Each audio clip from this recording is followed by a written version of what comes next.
Selamat pagi Bapak Ibu sekalian. Shalom untuk semuanya. Bapak Ibu, saudara-saudara,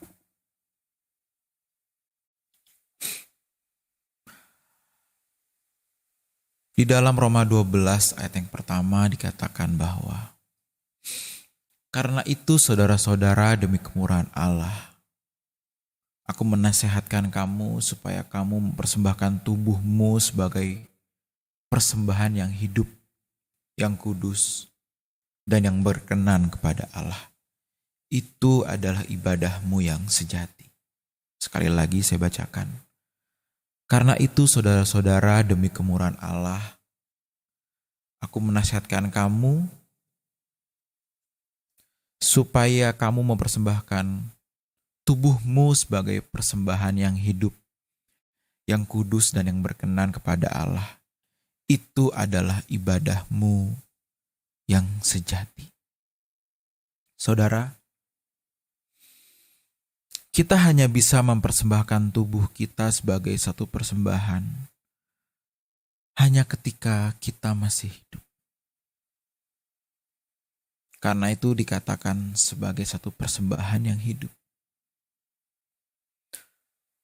Bukan persembahan yang mati yang dilakukan umat Israel pada perjanjian lama.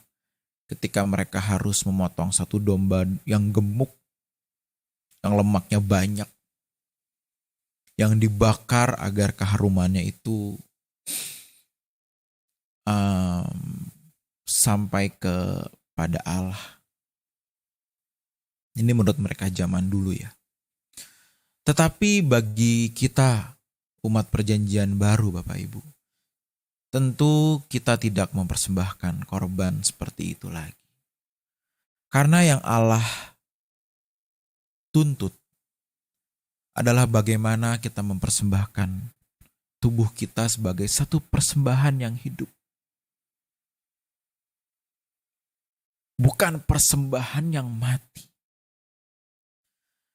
Dikatakan hidup adalah ketika satu orang itu masih memiliki pikiran, perasaan dan kehendak. Memiliki pikiran, perasaan, kehendak yang masih bisa menggerakkan hidupnya. Yang masih memiliki kebebasan untuk menentukan jalan hidupnya sendiri. Tetapi ketika seseorang sudah mempersembahkan hidupnya, artinya orang itu tidak bisa hidup dalam kehendaknya sendiri. Dan kehendak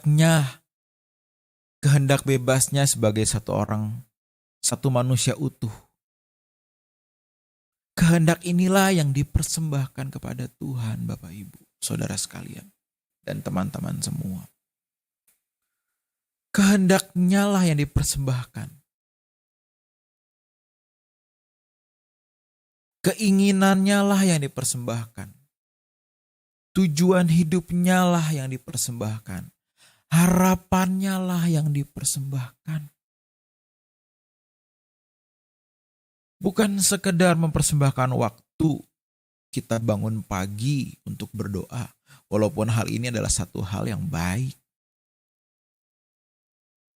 Karena kita belajar menghargai hari yang diberikan oleh Allah. Saya tidak katakan ini bukan satu hal yang baik. No, ini satu hal yang sangat baik saudara. Tetapi jangan berpikir artinya kita sudah melakukan segala hal yang bisa kita lakukan. Belum. Bayangkan Bapak Ibu ya, saudara dan teman-teman. Ini hanya 1 jam. Dari 24 jam waktu kita. Oke, kita potong 7 jam. Jadi sisa 17 jam. Kita ambil 1 jam. 7 jam tadi buat tidur ya. Kita ambil 1 jam untuk saat teduh, untuk bersama-sama berdoa seperti sekarang. Sisa 16 jam. Bagaimana hidup kita di 16 jam itu? Itu adalah persembahan kita Bapak Ibu. Itu adalah persembahan kita Bapak Ibu. Jadi kita jangan pernah meremehkan waktu-waktu yang kita miliki di luar jam-jam doa kita. Karena biasanya banyak orang yang ketika mereka sedang berdoa saat teduh seperti ini dan ketika mereka berkata amin dan menyelesaikan doanya, itu seakan-akan Tuhan itu ditinggal di ruangan itu. Tuhan itu ditinggal dan mereka keluar untuk bekerja, cari duit, cari nafkah, mengurus keluarga, untuk sekolah, kuliah, dan lain-lain. Seakan-akan Tuhan ditinggal di sana dan ketika mereka melangkah keluar rumah, seakan-akan mereka lupa kalau ada satu perasaan yang harus kita jaga. Itu perasaan Allah.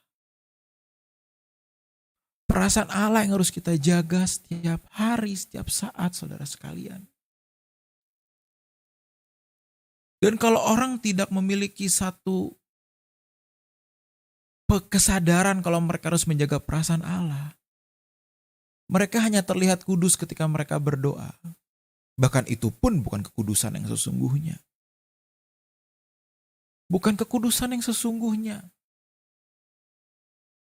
Ini kekudusan yang sifatnya temporal. Bahkan saya katakan tadi ini bukan kekudusan. Karena kekudusan berbicara mengenai satu kehidupan yang utuh. Satu kehidupan yang utuh. Dari kita membuka mata sampai kita menutup mata lagi. Itu adalah satu kekudusan yang Bapa harapkan untuk kita miliki.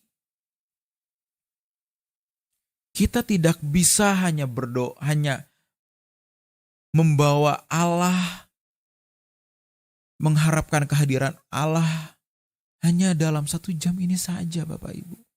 Atau 2 jam kita di gereja ketika kita beribadah di tempat kita masing-masing. Saya sering mengatakan bahwa Tuhan menebus kita bukan hanya untuk 1-2 jam kita berdoa atau di gereja. Tuhan menebus kita untuk seluruh hidup kita. Karena Dia memberikan nyawa. Jadi kita pun harus memberikan nyawa. Di luar itu berarti kita belum membalas kebaikan Tuhan. Di luar nyawa kita, artinya kita belum sepenuhnya menghargai penebusan Tuhan. Kematian juga harus kita responi dengan kematian. Karena itu kita mempersembahkan yang artinya juga bisa kita katakan kita mematikan daging kita. Kita mematikan daging kita.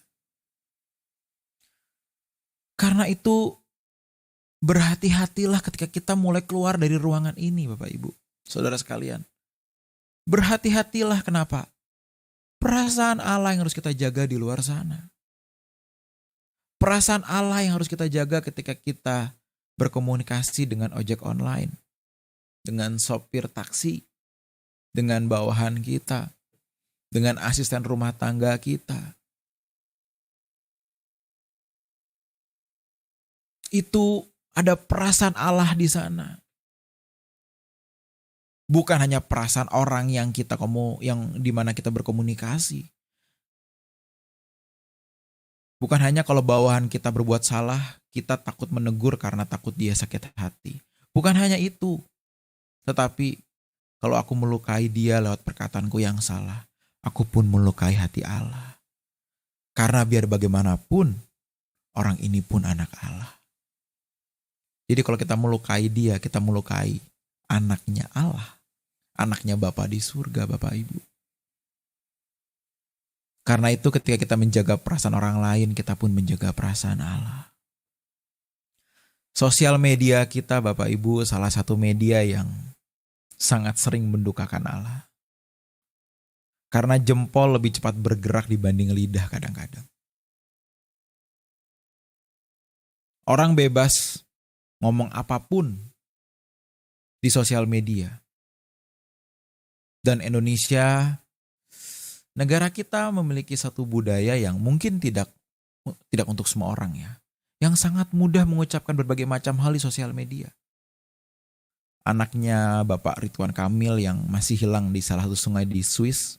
Coba lihat, kalau kita melihat media Bapak Ibu.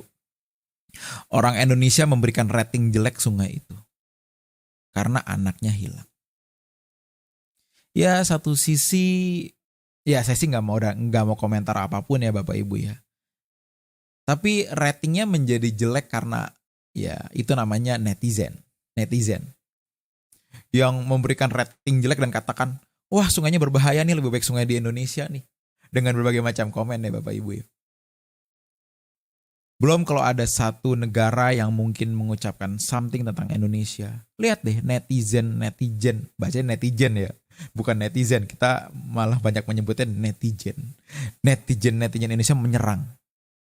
Dalam hal itu kita sangat bergotong royong deh. Dalam hal itu kita sangat bergotong royong. Menyerang orang bersama-sama di sosial media, wah kita sangat satu hati Bapak Ibu. Satu hati, satu pemikiran, satu perasaan kita serang. Bahkan ketika kita sedang bingung mau menulis apa di status Facebook ataupun Instagram kita, kita bisa menulis dengan sembarangan loh. Sebegitunya Bapak Ibu jempol kita sangat ringan untuk bergerak. Bagi sebagian orang hal itu merupakan satu hal yang biasa saja. Kenapa? Karena sangat banyak orang yang melakukan itu. Tetapi bagi kita anak Allah, bedanya kita apa sama orang lain kalau kita sama sikapnya? Bedanya kita apa sama orang lain? Wah, Pak Stephen, Ko Stephen, Pastor, kalau kita kan menulis status yang rohani, oh ya syukur. Kalau rohani boleh. Tetapi bagi saudara yang suka menulis hal-hal yang sifatnya menyindir ataupun negatif, hati-hati ya. Anda bukan hanya menyakiti orang yang Anda sindir, tapi Anda menyakiti hati Allah. Jangan sembarangan sama hidupmu. Bahkan konyolnya, lucunya, orang yang kita mau serang, bahkan mereka belum tentu membaca status kita.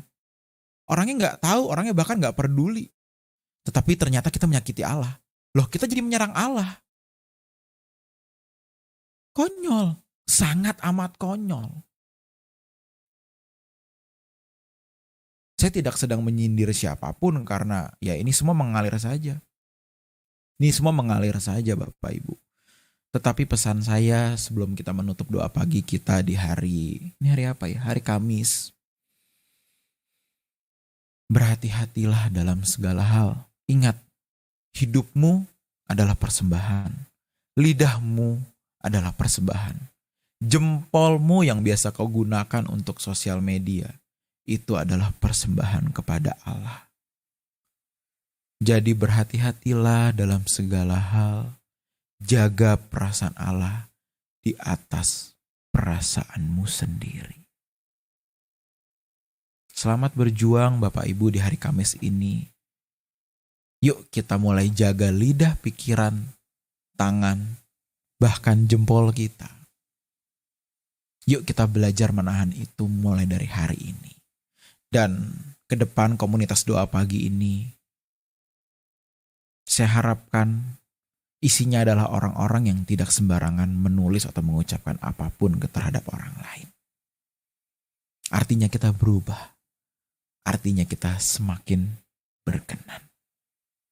Mari kita berdoa untuk menutup doa pagi kita Bapak Ibu. Bapa, sekali lagi kami berdoa untuk menutup doa pagi ini Allahku. Ampuni kami kalau selama ini kami masih melakukan segala hal yang salah. Tapi mulai hari ini kami mau belajar untuk menjaga perasaanmu lewat ucapan, tingkah laku, perbuatan, keputusan, sosial media kami. Dalam segala hal Bapa kami mau menjaga perasaan. Terima kasih ya Bapakku. Dalam tangan-Mu kami serahkan hidup kami. Dan besok kami akan berkumpul bersama lagi untuk berdoa dan masuk ke dalam hadirat-Mu. Terima kasih ya Bapakku. Hanya di dalam nama-Mu kami berdoa dan siap berjuang mempersembahkan hidup kami hari ini. Haleluya. Amin. Sekali lagi selamat pagi, selamat berjuang saudara sekalian. Tuhan memberkati.